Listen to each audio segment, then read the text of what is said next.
she ended up calling the police, and she was like, I have a black man in here, he's threatening me, he has a gun. I had no weapon on me, I'm in work clothes, my daughter's in the car, my wife is in the car. About 10 police cars pull up, all guns drawn at me. There was no talking, no anything, telling me if I move, they're gonna shoot me. So that really just traumatized me. You can be at a party and next thing you know, violence erupt. It's been so many times where I dealt with just shootings that I have nothing to do with. I'm just enjoying myself at an event. It's peaceful over here. Like, we have to travel with weapons in America. If you don't have a gun on you in my city, bro, like, you can literally be a victim. The system in America is not set up for black people. There's been times when I was in the workforce, I missed promotions and stuff just off of, being me, being black. My daughters, they make very good grades. That really doesn't matter in America. It's about your skin color. You can be the smartest black child and it still don't apply. They're just gonna feel like the white child is more superior. Do they still think that we live on trees? Absolutely. So it's no civilization, no anything over here. It's just lions, no buildings. Like, so I'm showing them on video, they don't believe it. Like, this is Ghana, like, for real. They don't believe that. I get that question a lot from the Ghanaians. They like, bro, you want to come here, I want to go there. I really feel like you also have that same opportunity here. You just got to be creative. The local Ghanaians need to embrace the country more than what they're doing. It takes all of us to make the country great. I didn't think it'd be as beautiful and very welcoming. The Asians, they taking over. Whites, they taking over. As blacks, we have to come together as brothers and sisters. We got to stop spending our dollar outside. We have everything we need to be successful. Hello guys, and welcome back again to another amazing episode. This is the diaspora transition episode where we have dialogue with diasporans who decided to leave the diaspora behind and are currently living here on the continent or even transitioning to the continent. And today we do have here someone very special, a young African American man who decided to leave America behind to move to the continent here in Ghana with his children and wife, to embark on a new journey. We do have him here on the show. So without further ado, Hefe, welcome on the show. Thank you for having me, brother. Thank you. You really have a cool hairstyle. Thank you. Yeah, people watching you for the first time, they don't know who you are. Yeah. Briefly introduce yourself. So I go by Hefe. It means like boss leader in Spanish. I always been a leader ever since I was very young, so I took on the name Hefe. That's where that come from. I grew up in Jacksonville, Florida. Been there pretty much born and raised all my life. So yeah, that's me. Jacksonville, Florida. Can you talk to me about growing up there to a point where, So growing up in Jacksonville, it's rough. It's very dangerous. It's a lot of killings going on. So you have to be very strong growing up there. It's not a place that I feel like I want to raise my family up. So just getting out the elements of Jacksonville, I've been there all my life, man. So I know the good and the bad, but the bad outweighs the good. So it's just something for me that I didn't want to be a part of any longer. Just everyday life is something negative going on. Like I would say, we have a lot of killings going on in the city. Killings? Yeah, a lot of killings going on. Like gangs? We don't really have gangs in the city, but we have like neighborhoods that are, predominantly having issues with other sides with each other. So, you can consider it a gang, but it's not like Crips and Bloods, I would say. You can be just at a party and not knowing, just enjoying yourself, and next thing you know, violence erupt, gunfire. Like, it's been so many times where I dealt with just shootings that I have nothing to do with. I'm just enjoying myself at an event, and next thing you know, shootings is happening. So it's a lot of that's going on. We have a lot of racism in Jacksonville with whites versus blacks, and you would think like being 2023, 2024 that we don't have that going on, but it's very, very visible there and everything. So, yeah. Is that what triggered your moving to Africa or making you think about Africa a bit? I've always been a big fan of history. So ever since I was young, I did into history. So I know the wrong that was done to us, starting from slavery all the way up until now, that's still been done. So I always had a push to come back to the motherland. But I would say with today's events, yes, that is very something that I would say that is strong, that pushing me even more, the violence and the racism in America, yeah. Yeah, growing up, what did you know about Africa growing up as a child in Jacksonville, Florida? Well, as far as what I know, I always knew that we came from Africa. So that was nothing that was never a surprise. You always knew that? I always knew that we came from Africa. Were you taught in school there? No, so I'm a follower of Minister Louis Farrakhan. So being a follower of his, we have teachings about where we come from, where we initially, our ancestors started at. So I'm very familiar on my history. I get a lot of questions on, am I Ghanaian? And my response to that is no, I'm not. Like I consider myself to be all of Africa, north, south, east, and west. I don't want to just dictate one side. So that's my biggest reply on it. Interesting. Currently, where we are filming is called Jendu Place. Jendu Place is a co-working space located in East Legon, very close to American House. If you come in, from the diaspora, you want to be able to work remotely, Jendu Place is the place for you. They have constant electricity with solar as a backup, also a high-speed internet. So make sure you check them out. Link in the description. Tell them you're coming from Webnation Africa, and you might get a discount. So, you've been in Florida the whole time growing up? So, pretty much majority of my adulthood, I stayed in Florida. I stayed in Virginia, different parts of Florida, but majority it was in Jacksonville. What kind of work did you do for a living, growing up? So I'm an entrepreneur. I had a trash company that I started. I had other investments that I was working with, but majority I've been in sanitation pretty much my whole adulthood life. Wow. Yeah. Wow. And I think one of the things we spoke about when I met you is you're trying to do something similar like that here in Ghana. Absolutely. So now, how did that idea came into mind?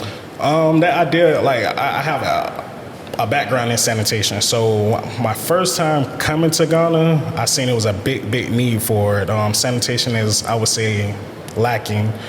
So when I came to visit, I was like, wow, I see a lot that I can do to help bring, the proper sanitation in place here. So I came last year in August, and I immediately just seen a lot of stuff that needs to be done with trash, with recycling. So when I seen that motivated me to say, yeah, I need to come back and help my people out.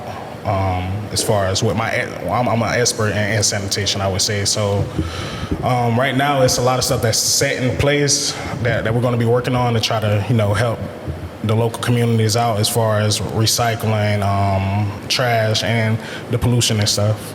But why Ghana? Why did you choose Ghana specifically? So I would say, being that it's predominantly an English-spoken country, it made it a little bit easier on my transition with me wanting to move here.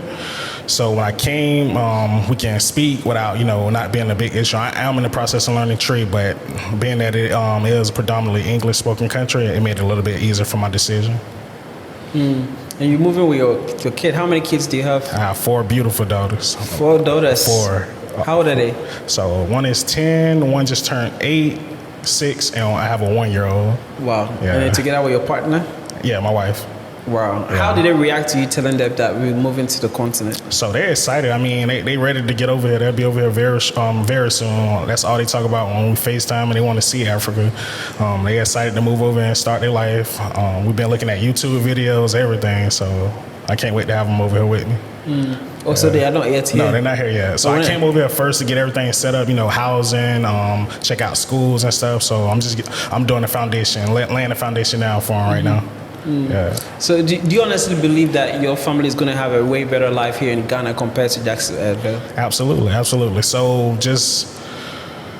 life is totally different it is in America. I feel like it's going to be much easier for them to just be themselves. They don't have to worry about their skin color, missing out on opportunities because they are black women. They have the same opportunity as a Ghanaian do. So, we all are black at the end of the day. So it's definitely, off of that alone, they're going to have a way better experience. They can just be themselves. They don't have to worry about any negativity about them being black like they do right now in America. You think that would really matter in America? Because they're black, they're not going to get some opportunities that they would have gotten. Absolutely. Like my daughters, they honor roll students. They make very good grades, everything, but that really doesn't matter in America. It's about your skin color. So you can be the smartest black child in the world, like in America, and it still don't apply when you have a white child. Automatically, like they're just gonna feel like the white child is more superior. And over here in Ghana, I haven't received that personally. Like I have great opportunities already from me being over here on this little time period that I feel like my children is going to be able to take in place as well. What are some of the opportunities you think because you're black in the state you didn't get? It's a lot of different opportunities that you miss out on. I would say it's not the system in America is not set up for black people to have the same opportunity as a white person. Even if that's from careers, it's been times when I was in the workforce working for companies that I missed promotions and stuff just off of being black, that someone else that's white don't even have the same skill set as me, but are able to advance much quicker. It's even times where if you're black and you go to get a house, a mortgage, you know, they want to deny you off of that alone just because you're black. So it's very stressful living in America. For me, like, then you have the police brutality. You know, it's a lot, bro. Like, in 2022, I had a situation with the police. Starting out, like, I'd never been in jail before, never been arrested, never nothing. To this day, I've never been in jail. So I had a dispute going on. I called the police, you know, supposed to protect me. You were fighting? No, just verbally.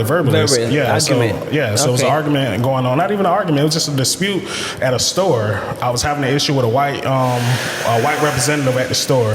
So I called the police because it was a money dispute. So I called the police to see what we can do, you know, to get my money back. So when I called the police, she ended up calling the police, and she was like, I have a black man in here, he's threatening me, and he has a gun.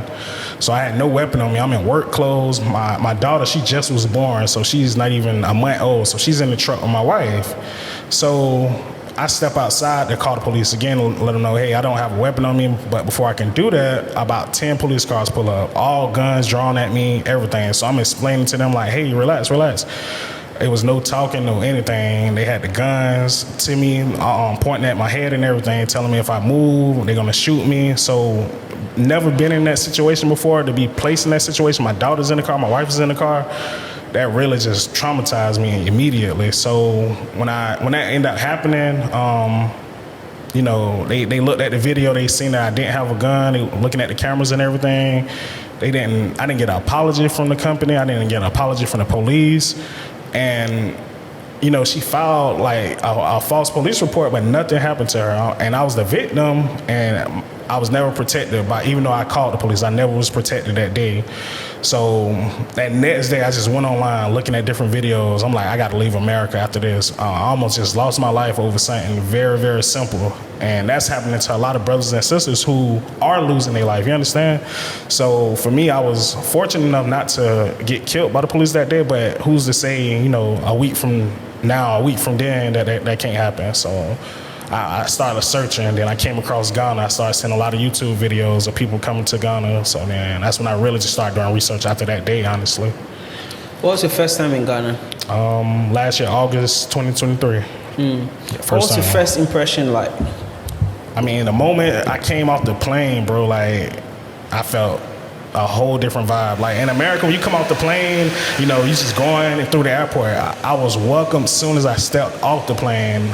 Good afternoon, good morning, sir, how are you? By the airport workers and stuff. So not even coming into the outside the terminal or anything, bro, like, I just felt it. So I stepped out, got my luggage.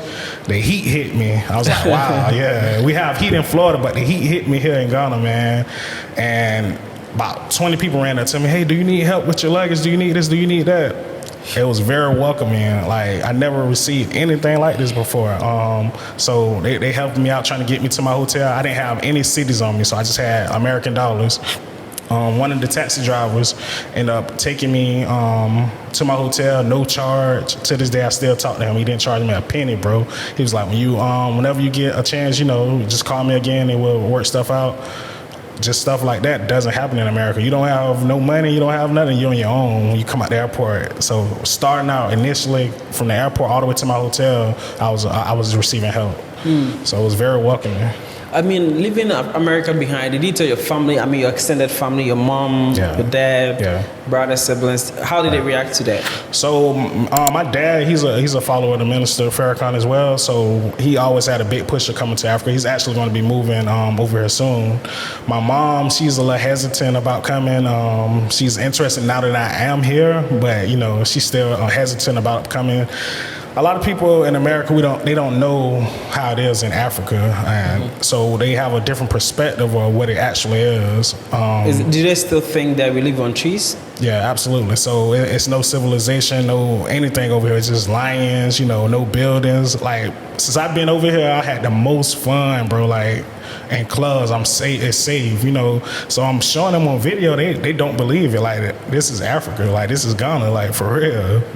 They don't believe that. They don't believe it. Like, they like, wow, this look like something back in the States. Like, the development over here is coming. You know, it's not all the way there yet, but it's coming, and look how beautiful it is already. So, you know, once it's fully developed, it's gonna be too late. Stuff is gonna be too expensive. So I'm like, y'all need to come now and get over here now. You know, but yeah, it's very beautiful in Ghana. Like, I love it. I mean, you bringing your sanitation business down here. Yeah. I mean, someone would say that you'll be much profitable in the States, but at this point, safety and your own peace of mind is more important to you than the money, right? Yeah. So money to me, because I get that question a lot from the Ghanaians. Like, they like, bro, I want to come. You want to come here? I want to go there. But to me, money isn't everything, and I really feel like, you know, America, yeah, you have opportunity to make money, but you also have that same opportunity here. You just got to be creative. So for me, money is not a big thing because I can get money anywhere. You know, it's just got to come up with ways to get it. So that, now that we're hitting on this subject, I just feel like the local Ghanaians need to embrace the country more than what they're doing. It takes all of us to make the country great. So with all us coming together, you know, Black Americans and the Ghanaians, we coming together, let's make Ghana better, let's make Africa better. Don't just give up on the country because stuff is hard right now. It all takes all of us to come together to build it up. And that's what I'm here for. I'm 100% committed to building up Ghana and Africa. What do you think we can begin to do differently to kind of propel that, or even to help build the nation? So in order to build it up, we have to accept ourselves and be ourselves. We can't just compare, you know. You look at other ethnicities, they all come together. You know, you have the Asians, they taking over. You have the Caucasian whites, they taking over. It's us Blacks that we have to come together, bro. Like, we got to stop spending our dollar outside. We have to come together as brothers and sisters and say, what can we do? We have everything we need, you know, to be successful. We have truck drivers, we have pilots, we have farmers. There's no need to go anywhere outside of the Black. Like, we have everything we need. So if we come together and build that foundation, we'll be very successful, bro. Like, we'll take over the whole world, not just Ghana, but the whole world. So I'm real big on networking and starting out. Like, what can we do as Blacks to come together and just build from there? But we can't just keep not looking at each other as brothers and sisters. We have to start today, and that's what I'm on. That's what I'm looking for, like-minded individuals. Let's start today and let's build, man. Have you ever heard that it's very difficult for Black people to work together? Have you ever heard of that? Yeah, I see it all the time. Being an entrepreneur, I feel like, you know, it's very hard working together because we all want a title. We all want something other than success for one another. So if we just get rid of that mindset that we need a title, you don't have to be the CEO. If we able to make money together, I'm cool with that. I don't even have to be on the scene. As long as we, you know what I'm saying, being successful, we can do business together. Like, but I think a lot of stuff lack in the Black community of unity. So we need to form some sort of unity so that we can be successful within our own communities. I mean, let's dive into your business a little bit. Sanitation, and even if you're open to collaboration, what would that look like? And is it profitable? I mean, you've done it in the States. Right. Can we talk some few numbers, if you don't mind? Yeah. So in the States and Ghana, it's a little bit different because with the way that we do stuff, I would say we drop off a lot of what we call dumpsters. Dumpsters is where you put trash in. It's like bins where you put trash in. So I'll drop a dumpster off to a customer house. They'll keep it for a period of time where they fill it up. You know, then I'll come get it and take it to a place to dispose of it. I haven't seen that in Ghana as of yet. I haven't seen a dumpster since I've been here, and I've been here a couple of months now. So that's something that I would like to see about bringing to Ghana, getting dumpsters so that we can have a start there. So you'll rent the dumpsters out, you'll fill it up whenever you're done. But the sanitation side is we have to come up with a system where customers, businesses can be able to call me, you know, or other companies, hey, I need a dumpster here. All right, so we'll send a dumpster out and basically take it to the landfill once it's filled. I haven't seen a landfill since I've been here. I'm not sure if it is one, but I've been looking around. I haven't seen a landfill. So that is something that I want to get with the government on. With, like I said, with my background, seeing where if we can bring a landfill here, that way, you know, we can stop just throwing trash everywhere. That's a big thing. Littering is everywhere in Ghana. So we have to start taking that initiative to say, hey, instead of throwing this water bottle, let me see where can I put it at. So I just want to be able to put a system in place that can help clean up Ghana. What progress have you made on that? So I'm in the works right now of doing like the market research. I've been going around all over Accra area, just trying to see, talking to different businesses, saying, hey, this is the services that I'm going to be offering in the future. And they're very open to having, they're like, man, we need this. So being able to accept the trash, but I need a place to take the trash. So once I find that, then we're launching. I just need a place to take the trash that's not in our neighborhood. You know, pollution for the future generation is going to be, you know, something right now. If we just keep doing what we're doing, going to be very bad health-wise. So I want to be able to help clean up the pollution here. But we need a safe place to take all this trash that is accumulated. Interesting. I mean, let's go back to the States a little bit. Okay. I see you wearing kente. Obviously, you're really proud of the culture and stuff like that. Absolutely. I mean, you might be privileged because you are a follower of Mr. Louis Farrakhan, if I'm right. Yeah, yes, that's correct. What about your friends, you know, in your neighborhood? What's their mindset? Those who don't follow, you know. So, I mean, my average friend, like, they don't have the knowledge that I have, not knocking them or anything, but I have a deeper understanding of what was the wrong that was done to us from when we left Africa, when we were stolen from Africa. So, you know, the average friend that I have, you know, they just stuck in America without no ambitions of leaving, you know, because they don't know. So I try to, you know, instill, bro, it's another whole world over here. It's peaceful over here. Like, we have to travel with weapons in America. If you don't have a gun on you in my city, bro, like, you can literally be a victim.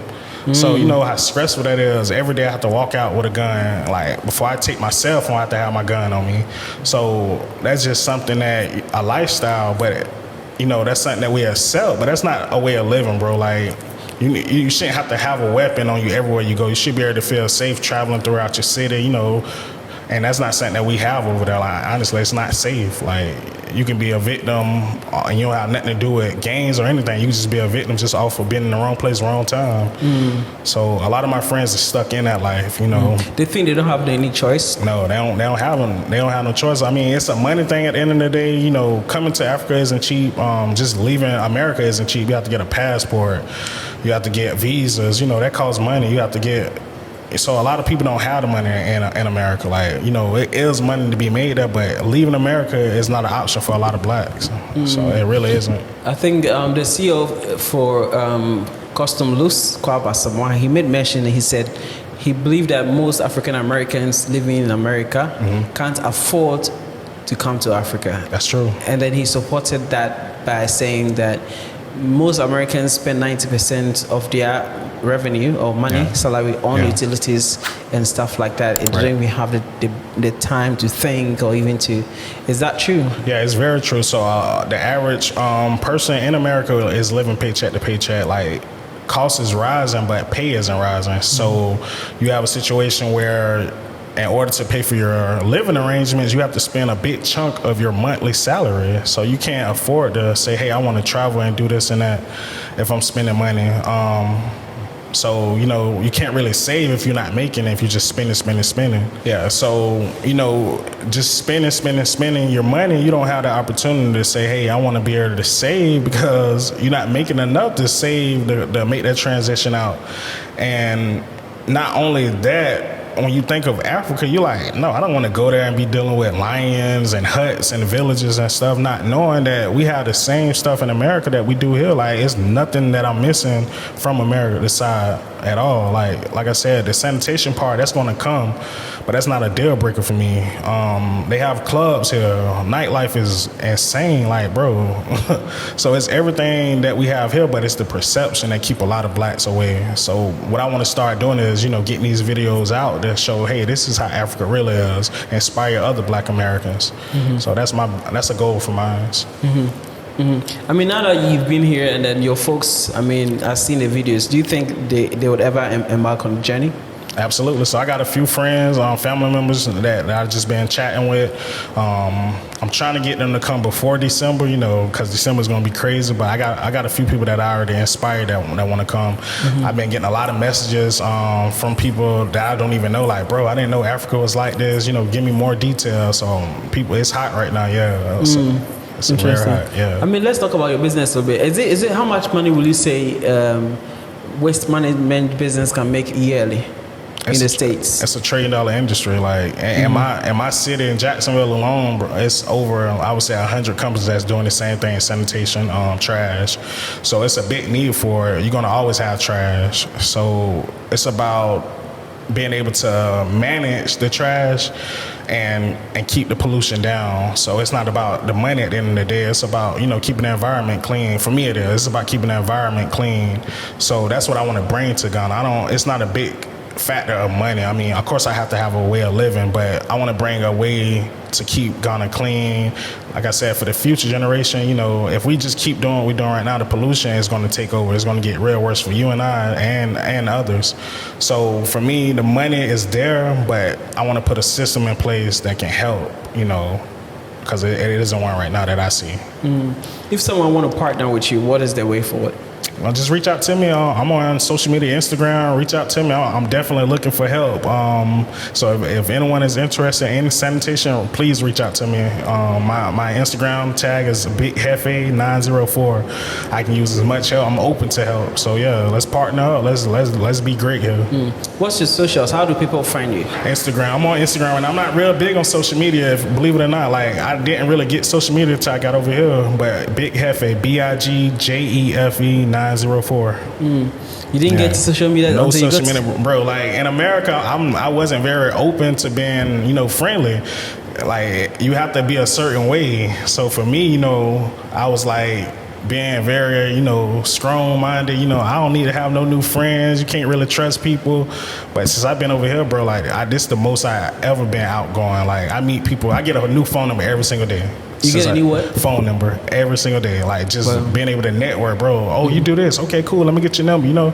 So for me, I'm able to relax, bro. Like I was very, very stuck in a maze in America, bro. Like I'm relaxed now. Like health is good. Everything. There's no stress. Like I'm good. You're not watching your back to see if somebody's bro. gonna Like shoot I'm you. good. Like in America, if I'm not facing the door, I'm not sitting down. I sit anywhere, bro. I'm cool. Like I'm good here. I'm good. Interesting. I'm good. I've met few Americans who will never sit with their back to the door. Yeah. So And I never that. really understood it, but Yeah, bro, you have to be in America. It makes you like living there. You don't really think about these things, but until you start traveling, you're like, bro, I don't have to be like this. Like, you so uptight, and it makes you like real on edge all the time. Like you have to be on edge all the time, because you can just be in a supermarket in my city, at a grocery store, just people shopping. A white dude come in the store and start killing. Like something that simple. Like you're not even thinking that would happen.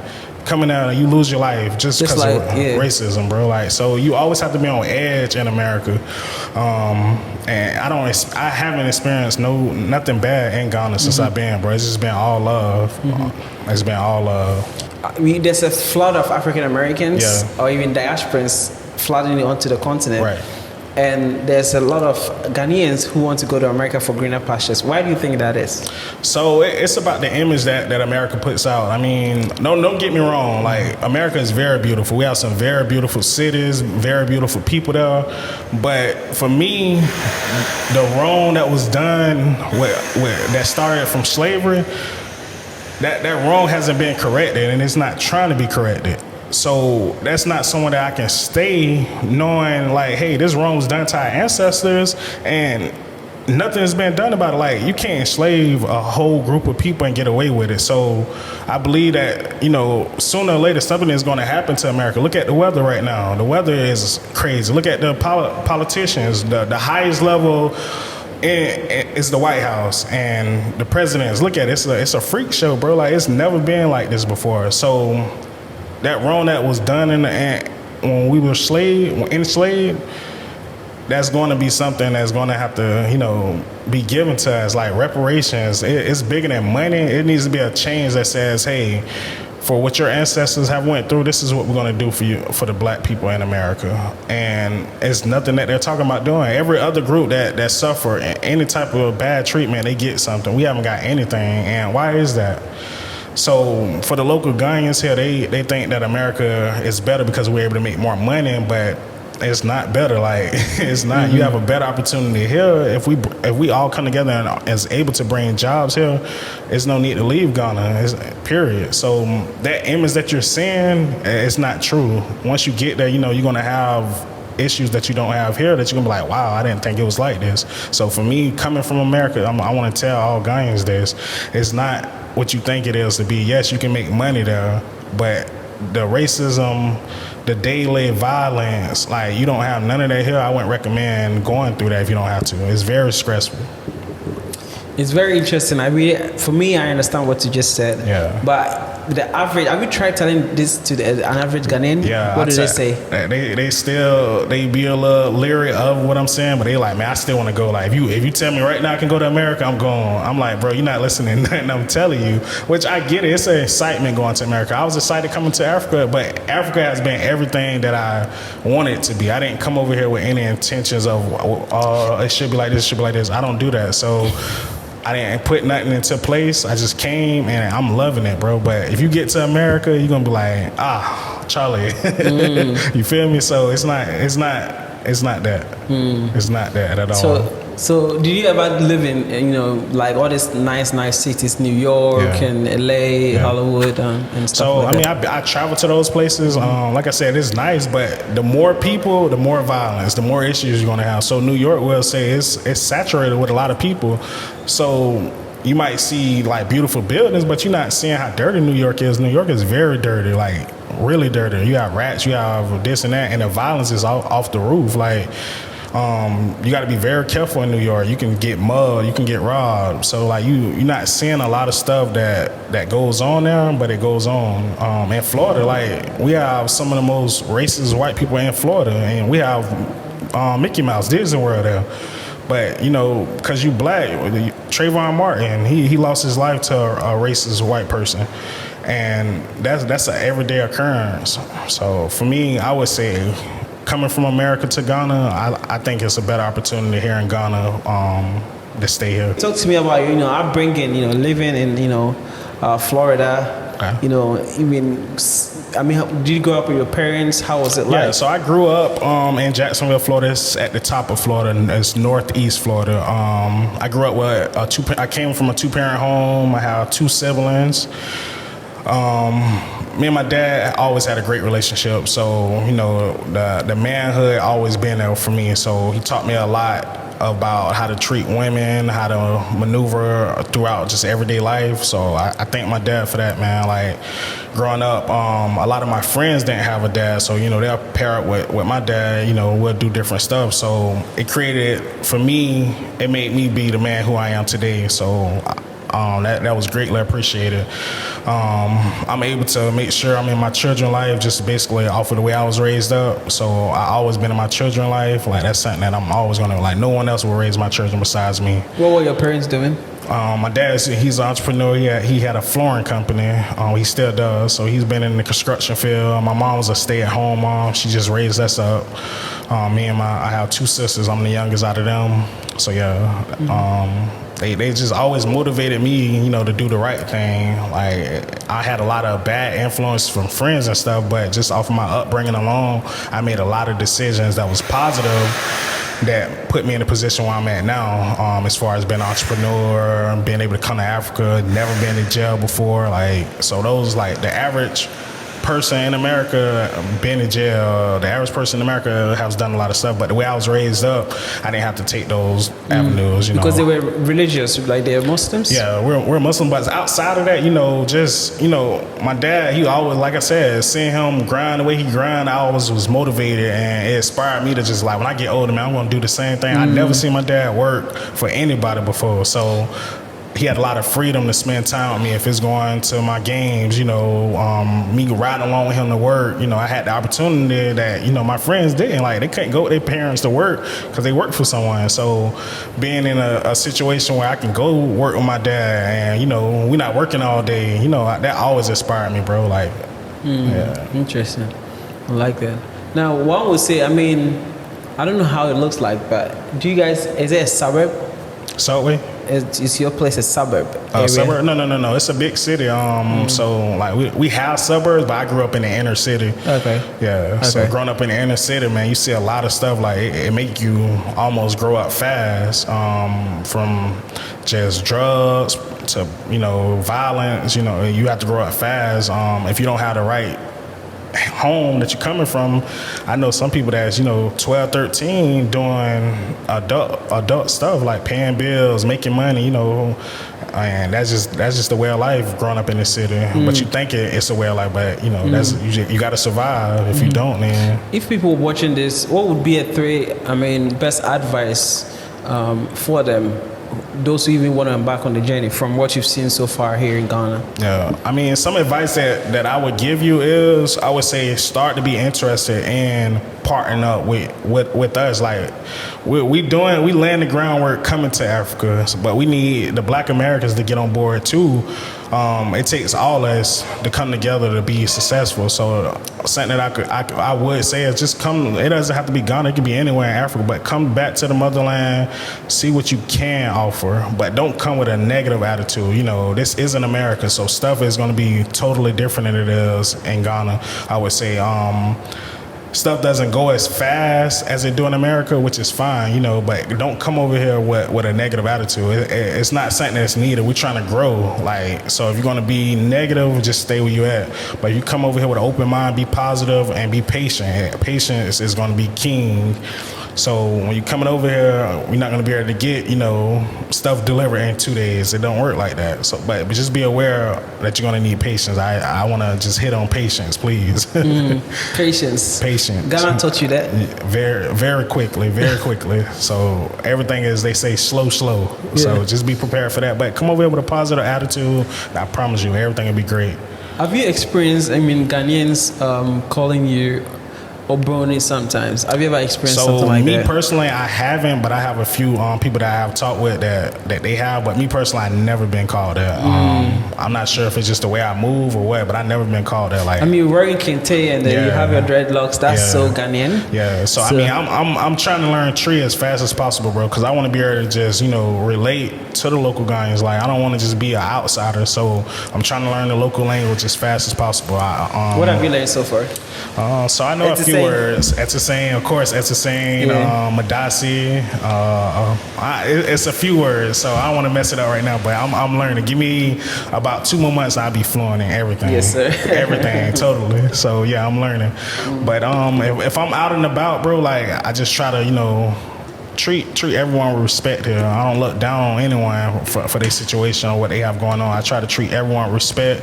If it is something I can do to help out in Ghana, I'm willing to do it. Like I just want Ghana to be, the best the country that it can be while I'm here, and that's the spirit that I'm bringing. Have you experienced even your brothers or our brothers, African American people, come down and treat our people bad? Have you ever experienced anything like that? So I wouldn't necessarily say treat the Ghanaians bad, but I would say we naturally are a little bit more aggressive than the Ghanaians, so that can come off as being treated bad. But as far as it's really no situation where you can treat someone bad, because the Ghanaians are very lovable people. Like, they pour out so much love. Like, how can you be mean to this person, bro? Like, this person is welcoming you here. So personally, I haven't really seen a lot of Black Americans treat the Ghanaians bad, and that's a good thing. I would say that, being from America and my dialect, I do get a lot of attention. So it's not bad attention, it's good attention. So, they go out their way to make sure I'm happy. They go out their way to make sure I'm comfortable. Like, I never have to stand up for a long period of time before a chair is brought. Like, just small stuff like that, it's greatly appreciated, bro. I appreciate it. I love it here. Well, apart from the business you've identified and you are investing into it, what other businesses do you think people watching should take a look at? So real estate is booming here.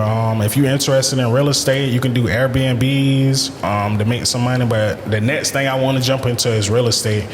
But I'm also open to other business opportunities. So all the guys that's watching this, if you have something that you're interested in presenting to me, present it. I'm very open to business opportunities. I have some stuff that's in the works of me investing in. So anything that I can invest my money into that's profitable and has a good way of making money, I'm interested into it. The Black Americans that is coming, that it's hard coming over, moving over here, bro. Like it's like not really an easy system. So what makes it hard for African Americans to move into so Ghana? what makes it hard is it's very, very expensive.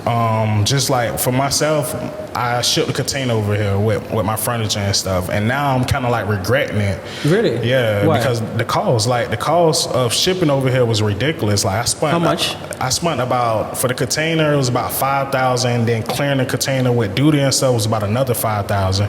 Wow. So me doing that, I was thinking like, hey, it'll be cheaper, but it wasn't. Like I would have literally, if I could do it all over again, I would have left all of that stuff there and just purchased everything here because it would have been much cheaper to do it that way. But outside of that, it's hard trying to get questions answered that I need answered.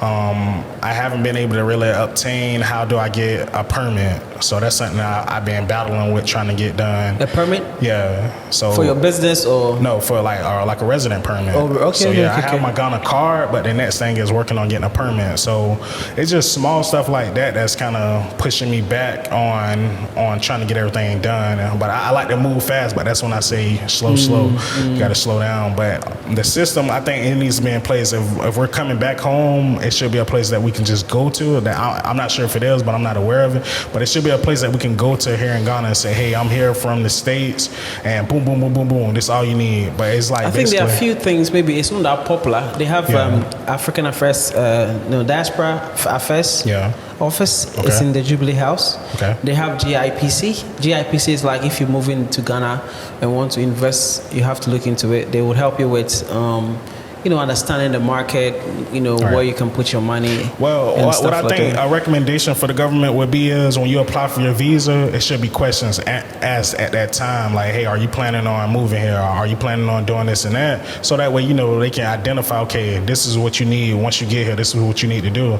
Because I literally, anything that I need to get done, I have to come up with it on my own. And, I don't want a lot of people going through the same thing that I'm going through. So eventually it'll be something that I'll be able to have a checklist for other Black Americans that's coming over here to help them say, hey, this is all the stuff that you need right here. And then, that's a pitch for the government that we can just come together and possibly create a foundation or something like that to help it out.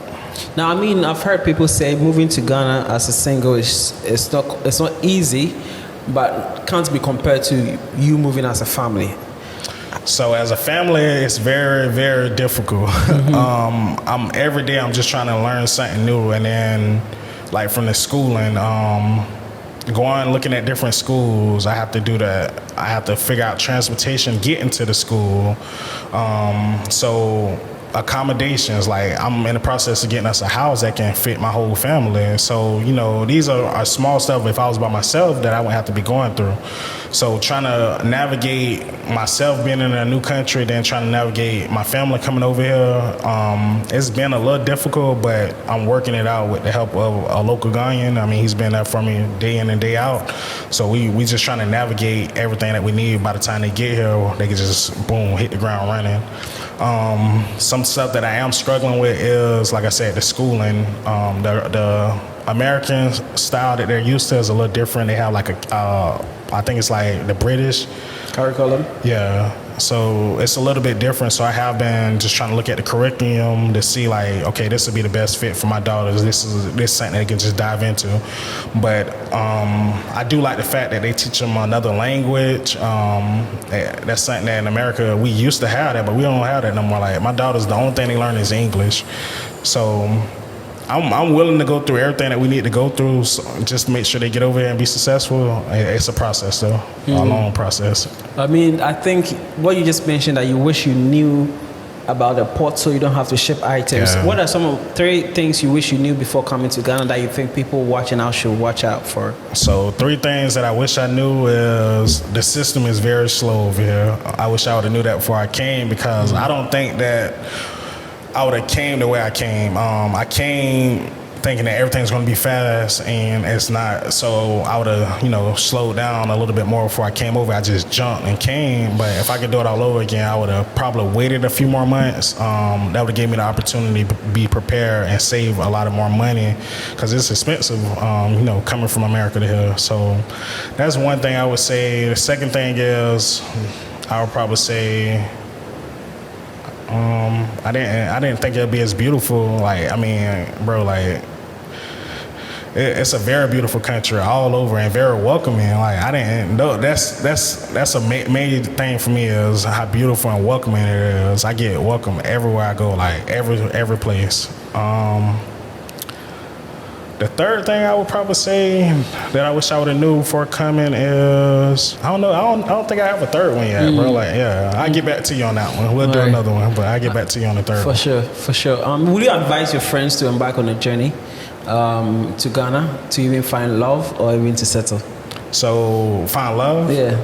So I'm gonna recommend, if you single in America, to come to Ghana, bro. The women is totally different. They love you for you. Just being out, it's no intentions. They see that I'm married and everything. It's no intentions negatively. It's just them, bro. They very, very accepting of you. They want to be with you and for you. So I would say, if you're looking for a lady, you could definitely come to Ghana and find one, and she's gonna love you, bro. You're gonna have a whole different type of love than you do in America. So I like that.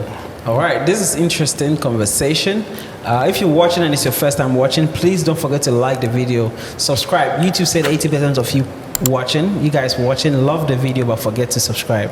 Our goal this year is to reach 100,000 subscribers, so please help us get to this milestone by you subscribing if you really enjoyed the episode. And we're also coming to Nigeria next month, which is May.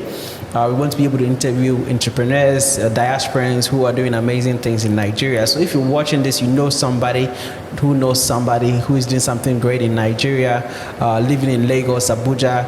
This is the email on the screen. Please reach out to us so we can come to you and document your story to inspire other people to do the same too. After Nigeria, we're going to South Africa. We'll be in Cape Town and Johannesburg. So same, if you do have an amazing story that you want to share with my audience, my viewers watching, feel free to send us an email and I will be at your end to share your story on the platform. If you do have a final message for the people watching, what would that message be? Final message would be, I just want to thank everyone for welcoming me here. It's going to be great. Whatever I can do to help, please bring it to me. Please bring it to me. I'm willing to do whatever I can in my power to help build up Ghana. I love Ghana, and I love the people here. I like that. Thank you so much for talking to me. Thank you for having me, brother. All right. Thank you so much for watching. Like, share, and subscribe. So without further ado, let's say bye-bye to them. All right. Peace out. Peace.